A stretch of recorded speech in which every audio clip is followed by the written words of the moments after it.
அடிமைத்தனம். என்னது அடிமைத்தனம்? ஒருவன் குடிக்கிறான் என்றால் ஒய்ஃபிட்ட சொல்லுவான், ஏம்மா என்னோடு இந்த குடியை நான் விட்டுறேன், சரியா? அப்படி சரி சரி, ரொம்ப சந்தோஷம்.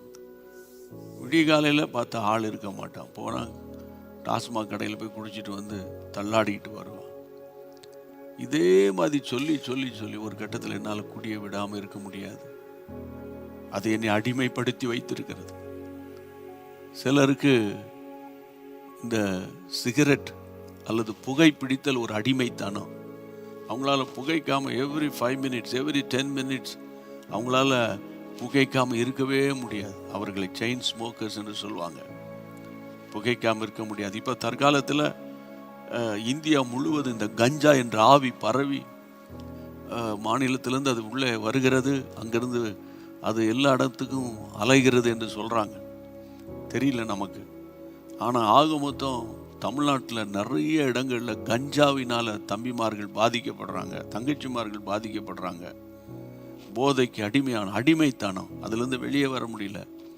அதனால தான் அந்த அடிக்ஷன் சென்டரில் கொண்டு போய் அவங்கள போட்டு சிலர் சங்கிலிகளெல்லாம் கட்டி வைப்பாங்க. அந்த போதை அவங்கள அந்த அடிமைத்தனம் படுத்தி வச்சிருக்குது. இப்போ நவீன கால அடிமைத்தனம் என்னது? செல்ஃபோன். டாய்லெட் போனால் கூட டாய்லெட்டில் கூட உட்காந்து செல்ஃபோனை பார்த்துக்கிட்டே இருக்கிறது. இதனால் வியாதிகள் வருவதற்கு பயங்கர வாய்ப்பு என்று மருத்துவ உலகம் சொல்லுகிறது. கர்த்தருடைய பிள்ளை, எப்போ பார்த்தாலும் வாட்ஸ்அப்பில், எப்போ பார்த்தாலும் ஃபேஸ்புக்கில், எப்போ பார்த்தாலும் இன்ஸ்டாகிராமில், அதாவது பல மணி நேரங்கள் அதுக்கே அடிமைத்தனத்துக்குள்ளே போகிறது. Cellphone addiction. சிலது அஃபிஷியலாக டிஸ்கஸ் பண்ணுவாங்க, மெசேஜ் அனுப்புவாங்க, அஃபிஷியலாக அது வேறு.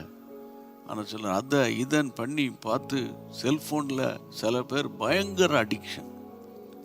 செல்ஃபோன் தங்களுடைய சரீரத்தில் ஒரு உறுப்பை போன்றது என்ற அளவுக்கு இன்னைக்கு உலகம் போய்கொண்டிருக்கிறது. பிரியமானவர்களே, இப்போ இதெல்லாம் நான் உங்களுக்கு சொல்லிட்டு இருக்கிறேன்னு, இதில் ஏதாயில் ஒரு அடிமைத்தனத்தில் நீங்கள் இருப்பீர்களே ஆனால் நீங்கள் ரட்சிக்கப்படாத கிறிஸ்தவர்கள், நீங்கள் ரட்சிக்கப்படாத தேவ பிள்ளைகள். இல்லை, நான் ஒழுங்காக சண்டே சர்வீஸ் போயிடுவேன், காணிக்கை கொடுப்பேன், தசமபாகம் கொடுப்பேன், சரியா?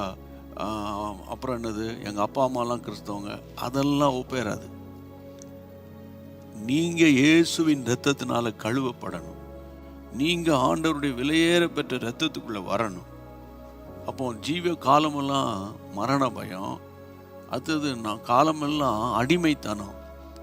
இப்படிப்பட்ட பிள்ளைகளுக்காக தான் இயேசு சிலுவையில் இரத்தம் சிந்தினார்.